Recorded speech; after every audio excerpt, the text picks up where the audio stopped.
Hello everyone, in this session we'll understand what is string manipulation. Well, basically if we deal with string, string is the very vital and important, or you can say the integral part of any programming language. Even if you are working with C, C++, Java, Python or any other, string is going to be the very important, okay, it is the most vital part of any programming language. Uh, if you run any login page or any other thing, even if you search your web page, there is a very important role of string, because you see, even if you just use this, let's say if I have a Gmail, okay, even if you open Gmail, you will see variety of strings over here in the login page. If I use my mail over here, test or anything else @gmail.com, if you press this button next, you will see backend process. You cannot actually observe that backend process, but believe me, it's a devastating process. You cannot even imagine that request is going to, it goes to the database, and the database itself is having so many strings there. I mean, how you cannot even imagine that how string is the playing an important role in the programming language. So this video is basically to show that how string can be manipulated in C# language, and how can you use that.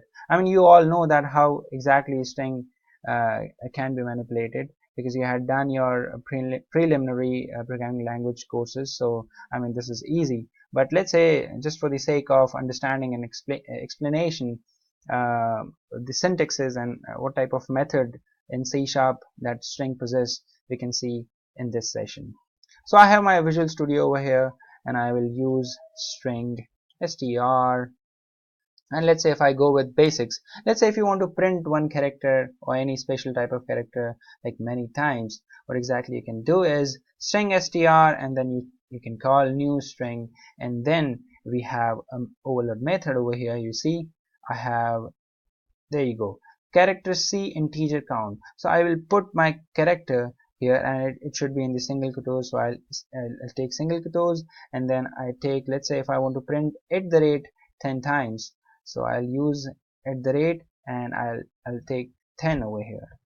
Okay, now I will just print this thing, console dot writeline and str is going to be printed out. Okay, successfully built. And now if I run this, you can see 10 @ symbols. Okay, so this is how, if the requirement comes up, you can print in this manner. So this is the simplest one I shown you. Let's say if I go with a very simple one, let's say if I want to print my name over here, and I use this one, console.writeline, and I ask the user to please enter your name. And then I need console.readline because I want to listen to this prompt. So I'll use console.readline, which basically needs one string, you can see. So I'll use string str. Okay, so now I need to print this str. So console.writeline, writeline and str, no problem. And if I run this, what's going to happen is it will ask you what is your name, and then I'll use that my name is test.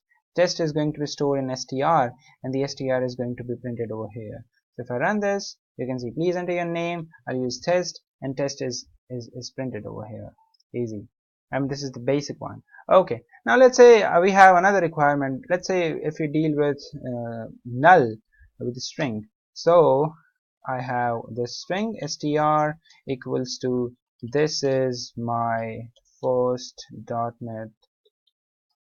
Okay, this is my first .NET program. Let's say if I have this as a string, and now if I use if condition, if and my else, and okay, in if condition, let's say if I have this str equals to string string dot empty. Okay, now if your string is empty, then I need to print a message that please enter your name here. Console.readline, you have to specify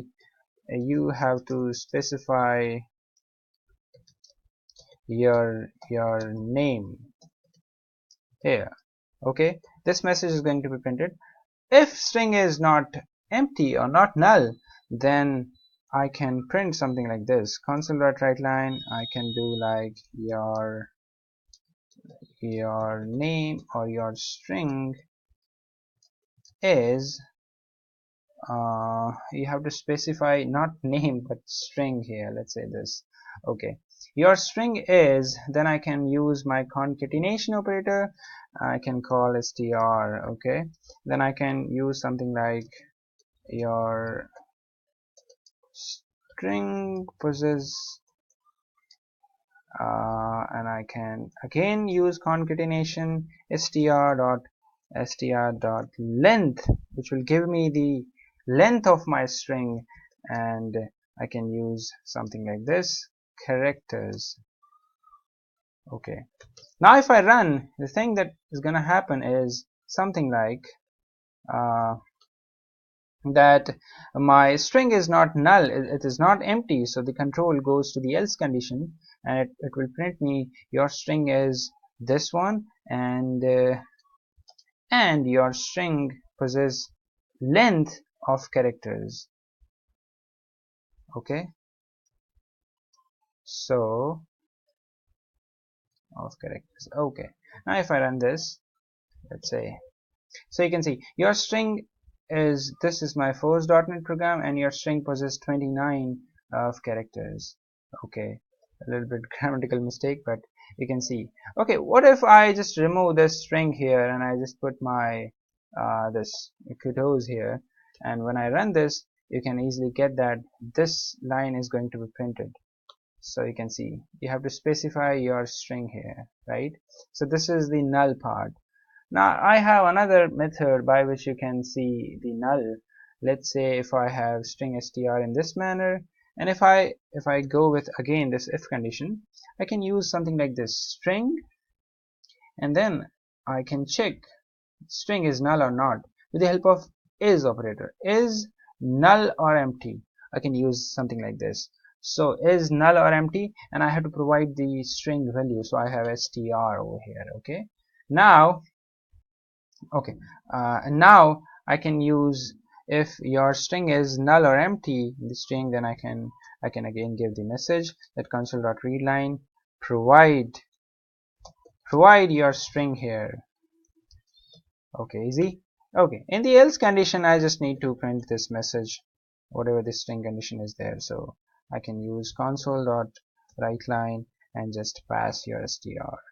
Easy. So right now my string is null, so definitely this message is going to be printed. You can see provide your string here. But now if I do something like, if I have message, this is my first .NET, this is my first C# program, let's say. So now the condition is not, it is not null. Okay, it is not even empty, so this message is going to be printed. You can see this is my first C# program. So I hope you understand how can we deal with null. We had seen two types. One is string str, I mean the variable string, equals to string.emp3. Okay, and then we had also seen this one, string.is operator, is null or empty, and you provide your string over here, and according to that we'll check. So this is the two things that we had seen. Next is, we have another thing. Let's say if I have my string in this manner, string str, and let's say again if I write this is my first C# program, the string is same. I can use like, if I, let's say if you want to search that in your string is there any word something like first or program, just like you do the search in your web page or search in your PDF document. Let's say if I want to do search in this particular string, I can use something like console.writeLine, and I what are the methods we have, we can see. Okay, this will take a lot of time, right? So I can directly go and I use my string str, and I go to this method contains, you can see contains, and I need to specify the contains. So let's say in the string, is there any C#? Okay, is there any C# or not? And then I will just directly run this. When I run this, it will give me the output as in terms of true or false, because this is going to be like it is there or not. So if I run, you can see it is true because C sharp is there in the string. So let's say if the capital C is going to be small c, and if I run this, you will get a false over here because C sharp is a case sensitive, so it is not searching this C or C plus, it is not differentiating over here, so that's why it is false. So this is your contain method.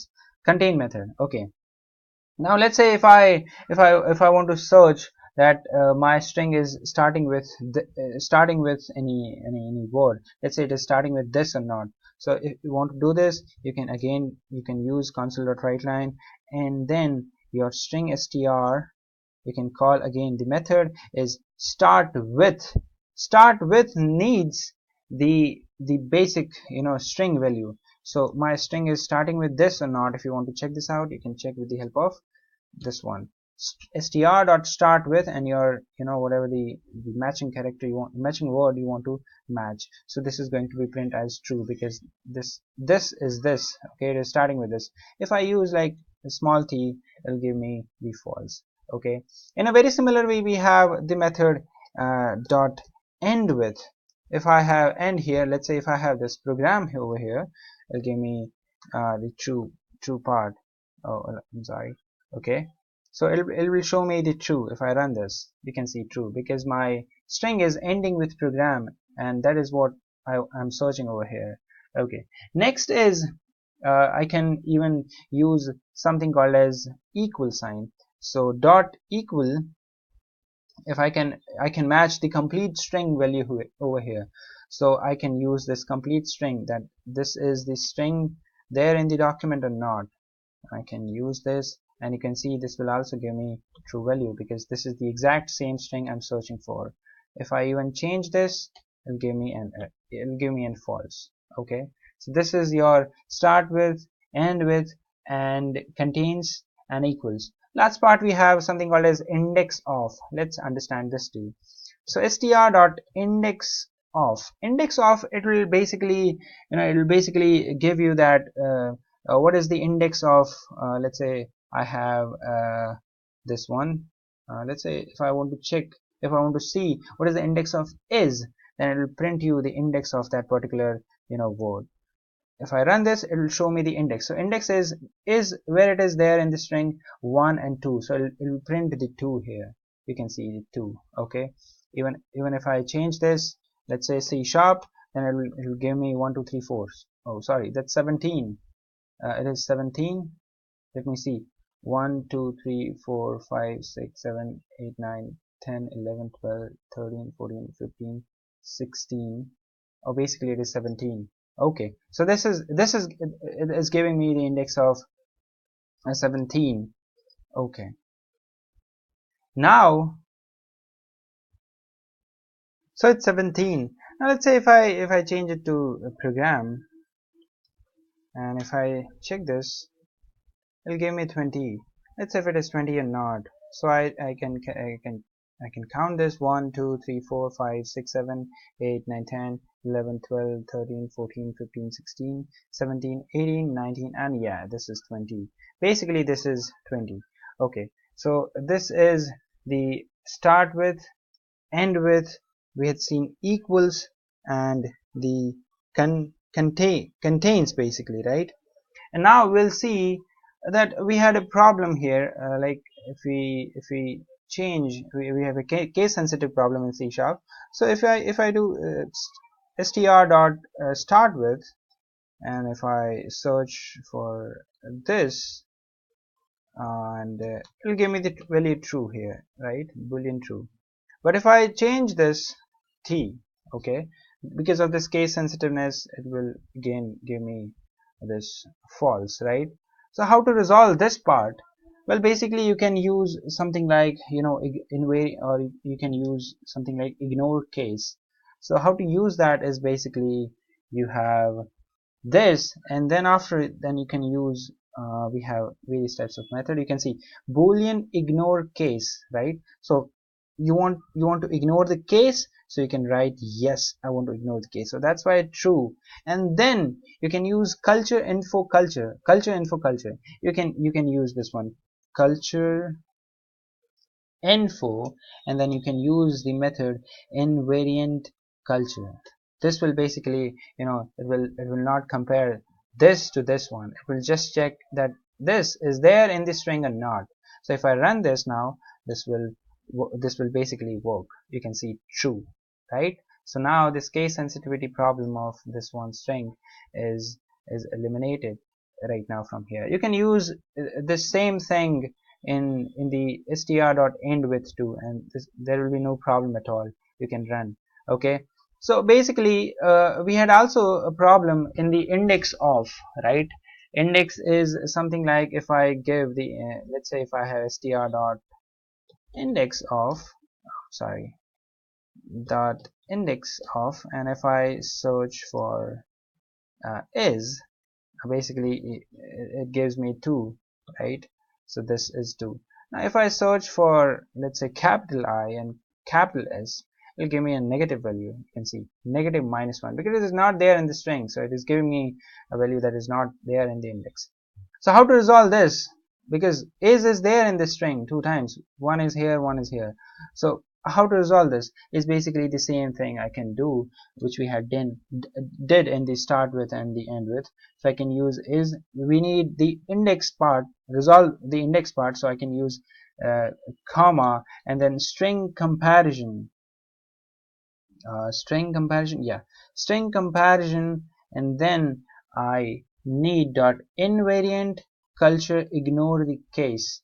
I can use this one, and now if I run this will basically give me the exact same. Okay, so even if my is capital O here, it is finally giving me the exact index where this is locating in this string. So with the help of invariant culture ignore case, you can resolve many such things. In the start with, you have culture info dot invariant culture, and in the index of, you're having invariant culture ignore case, right? Okay, so this is basically start with and end with index of contains with their problems and with their solutions. Now let's understand how much more or other methods of string. Oh, sorry. Yeah. So if I have str dot let me do this. Let's say if I just give this as a short name. Let's say if I have .net, this is the shortest name I can give here. So now let's say if I have another string, I'm sorry, string is, let's say if I have string name equals to, or let's say if I have res equals to, and then I can call str dot, and I can call something called as substring. Yeah, there you go, substring. Basically it will print the the inner side or the substring of this complete string. So if I give 1, and let's say if this is the start index, and from the start index how many characters you want to print. So you can see integer start index, from where you want to start, and what is the length of the characters that you want to print. So if I give 1, and then if I give 5, so it will start with 1 and then it will print up to 5. Okay, so I need console.writeLine to show you the exact thing. So I'll pass this res. Now let's do this. So you can see it start with 1 0, and then it's 1, and then it prints the 5 character 2 and 3. Okay, so this is basically the thing. So if I give, let's say if I give 6 over here, what is going to be happen is, you can see unhandled exception, because we are giving 6 which is not there in the string, right? So this is basically the thing. So if I give 2, and then if I give 5 over here, or let's say 4 over here, so it will start with second and it will print up to 4. You can see, okay, 4 characters. Okay, 4 characters it will print, and starts with 2 0 1 and 2. You can see. Okay, fine. So this is your substring method. Now if you want to make something like let's say if you want to make this to upper cases, so you can use that to like str dot to upper. Yeah, there you go, to upper, and this is a method, that's why this one. Now you will see that this .net is in the lowercase. It's going to be changed into the uppercase with the help of str.toUpper. You can see. Okay, there you go. You can again change this if it is in the capitals. You can change, let's say if it is in the capital, you can change this capital to lowercase with the help of to lower. Yeah, and then you can see .NET in the lower. Even the string is in the capital, the output is in the lowercase. So this is uppercase, lowercase. We also had seen the substring. Let's understand one more thing. Like, let's say if I want to insert something, so we have insert. Oh, sorry, last index. Yeah, it is very similar to that of the index of. So we have insert, and what do you want to insert? So let's say the start index. Let's say if I give the start index as 2, and then what type of value you want to insert. So I can do like I want to insert C sharp. I can insert a not. Let's check this out. So you can see after the character 2 or the index 2, 0 1 and then 2, at the place of 2 it insert the C sharp. So basically this is your insert method that we had seen over here. Okay, we can actually remove this 2 with the help of remove method str dot. Let's say if I have a remove, and what is the start index that you want to remove? Let's say if I have 2, and then if you want to remove the how many count you want to remove. Let's say if I give 2, and if I run this, it'll basically delete it or the remove the count 2. Okay, so this is basically the string manipulation, and you can actually see many more methods in this string with the help of this dot operator. And then you can see there are so many methods available: clone, compare to, contains, copy to, ends with. There's so many. I cannot give all these examples, but you can actually experiment with this, and you will get good results, and you can have a good grip on string manipulation. I hope you understand the methods that we had seen, just like contains, start with, end with, equals, index of, substring, insert, remove, replace. We had also seen to upper, to lower, and the null string. So this is all about string manipulation. I hope you understand it very well. Thank you so much for listening.